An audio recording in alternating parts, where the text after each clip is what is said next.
বাকেরগঞ্জ শুধু একটি নাম নয়, এটি একটি ইতিহাস এবং সেই ইতিহাস ১০০-২০০ বছরের নয়। এই ইতিহাসের সূচনা হয়েছিল আজ থেকে হাজার বছর আগে, আর সেই ইতিহাসের জীবন্ত সাক্ষী এই তুলাতলী নদী। এরকমের ১০টি নদী রয়েছে বাকেরগঞ্জের চারপাশে।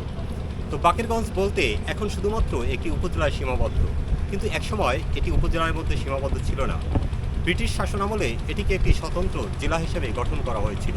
ভৌগোলিক কারণে এবং বাণিজ্যিক কারণে এই বাকেরগঞ্জ হয়ে উঠেছিল দক্ষিণাঞ্চলের সবচেয়ে বড় বাণিজ্যিক অঞ্চল।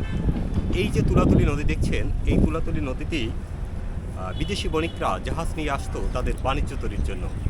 তারা তাদের পণ্য নিয়ে আসতো আর এখান থেকে ধান, চাল, সুপারি এগুলো নিয়ে যেত সেই বিদেশে।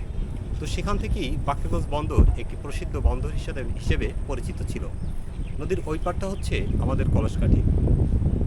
তো হাজার বছর আগে যেই নদীতে বিদেশিরা আসতো তাদের বাণিজ্য তৈরি নিয়ে, আজকে শুধুই সেটা সাক্ষী হয়ে রয়েছে, যেখানে এখন স্থানীয়দের ট্রলারে পারাপার ছাড়া আর বিদেশি জাহাজ দেখা যায় না।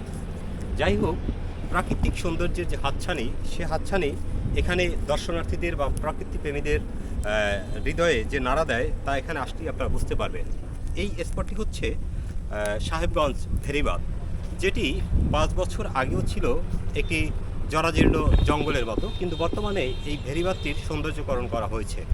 আপনারা এই সৌন্দর্য দেখলে বিমোহিত হবেন, কারণ এখানে যে কার্পেটিং করা হয়েছে, কার্পেটিং টাইলস বিছিয়ে দেওয়া হয়েছে এবং একটি প্রশস্ত সড়ক তৈরি করা হয়েছে। আর সড়কের দুই পাশে রেনট্রি গাছের সারি, বিশাল বিশাল রেনট্রি গাছের সারি, আর এই পাশে ছোট ছোট বিভিন্ন প্রজাতির যে গাছ, এই গাছের সৌন্দর্য মিলিয়ে সড়কটি একটি নান্দনিক রূপ ধারণ করেছে।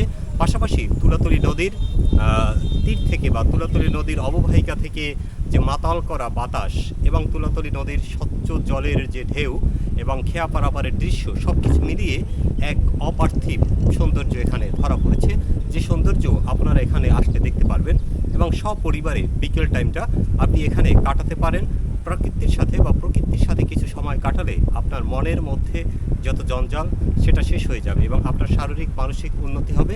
তো যে যেখান থেকে আজকে আমাদের এই ভিডিওটি দেখছেন, সবাইকে শুভেচ্ছা জানাচ্ছি। আমি এস এম পলাশ। ভালো থাকবেন, সুস্থ থাকবেন, পাশাপাশি আপনার কাছের মানুষগুলোকে ভালো রাখার চেষ্টা করবেন। মনে রাখবেন, জীবন কিন্তু একটাই। এই জীবনে আপনার প্রতি অনেক দায়িত্ব রয়েছে। আপনার কাছে আপনার নিচু শ্রেণীর মানুষগুলো আপনার মুখের দিকে তাকিয়ে থাকে যে আসলে কখন আপনি তার প্রতি হাত বাড়াবেন। এখানে কৃপণতা করবেন না, যার যে হক সেটা তাকে পৌঁছে দেবেন বা দেওয়ার চেষ্টা করবেন। আল্লাহ হাফেজ।